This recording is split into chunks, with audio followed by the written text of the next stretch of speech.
भगवान सर्वमय और सर्वत्र विद्यमान ये कथाटी श्रीमद् भगवद गीतार कहुई। ये कथाटीर गुरुत्व बुझा चेष्टा करंतु, भिडियोटी को शुणु।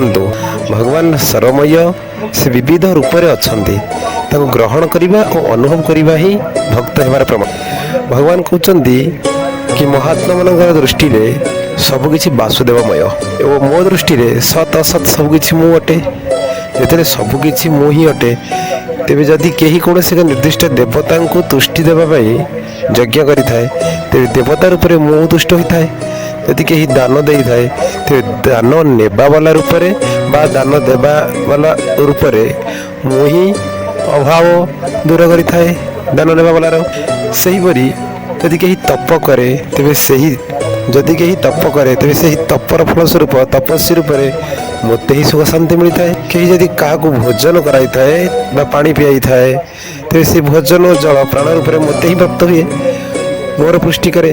जदि कहीं क्या शौच स्नान कराए तेरे से लोक रूप में मत प्रसन्नता हुए।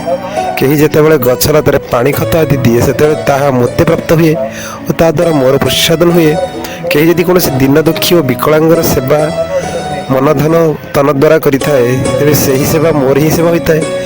कहीं जदि कपत कुआ को दाना दिए, गो सेवा करे, कुकुर आगे रोटी पकाए, से सब से रूप में मत ही प्राप्त हुए। यदि कहीं चिकित्सक कौन रोगीर चिकित्सा करे तेरे चिकित्सा मोर ही होता है। जपरी मनुष्य यदि कार कौन परिवार सदस्य सेवा करे ताहा से ही मनुष्य को मिले। सेहीपरि यदि कहीं मनुष्य कहार सेवा करे कहार सहायता करे तेरे से ही सेवा और सहायता मत ही प्राप्त होता है। कारण मो बिना अन्य कहीं ही नहीं, मु ही अनेक रूप में प्रकट होईपरि भक्त भगवान को सबुठारे और सबु समय अनुभव करता है। एपरि जी करता है से ही संसार में महान और महत्वपूर्ण अवसंभावी होता है। वीडियोटी भल लगिले चैनल टी को लाइक सब्सक्राइब और शेयर करिए।